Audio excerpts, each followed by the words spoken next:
ഇന്ത്യയിൽ മരണനിരക്ക് വർദ്ധിക്കുന്നതിനുള്ള പ്രധാന കാരണങ്ങളിൽ ഒന്നാണ് ക്രോണിക് കിഡ്നി ഡിസീസ് അഥവാ CKD. വൃക്കകളുടെ ആരോഗ്യം മോശമാകുന്നതിന് പല കാരണങ്ങളുണ്ടെങ്കിലും ഭക്ഷണക്രമത്തിൽ മുതിര ഉൾപ്പെടുത്തുന്നത് വലിയ മാറ്റമുണ്ടാക്കും.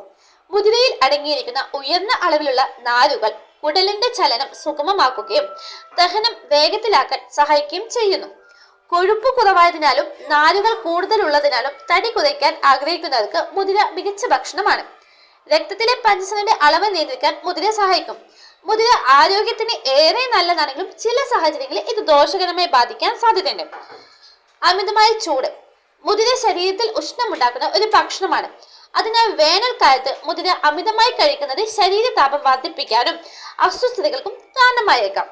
ദഹന പ്രശ്നങ്ങൾ മറ്റു പയറുവർഗ്ഗങ്ങളെ അപേക്ഷിച്ച് മുതിര ദഹിക്കാൻ പ്രയാസമാണ്. ഇത് അമിതമായി കഴിക്കുന്നത് ഗ്യാസ്, വയറുവേദന, മലബന്ധം എന്നിവയ്ക്ക് കാരണമായേക്കാം.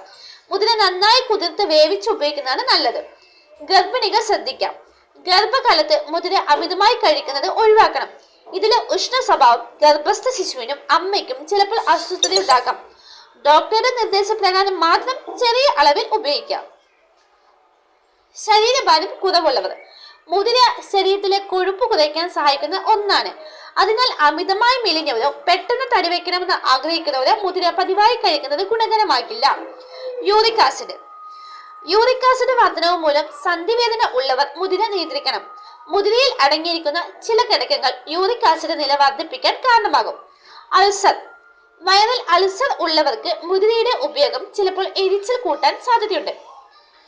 പാൽ ഉൽപ്പന്നങ്ങൾക്കൊപ്പം മുതിരയും പാലും കൂടി ചേർത്ത് കഴിക്കുന്നത് ആയുർവേദ പ്രകാരം വിരുദ്ധാഹാരമാണ്. ഇത് ചർമ്മരോഗങ്ങൾക്കും ദഹനക്കേടിനും കാരണമായേക്കാം. മുതിര പാകം ചെയ്യുമ്പോൾ അല്പം ജീരകമോ ഇഞ്ചിയോ ചേർക്കുന്നത് നല്ലതാണ്. ഇത് ദഹനം സുഗമമാക്കാൻ സഹായിക്കും. Thank you.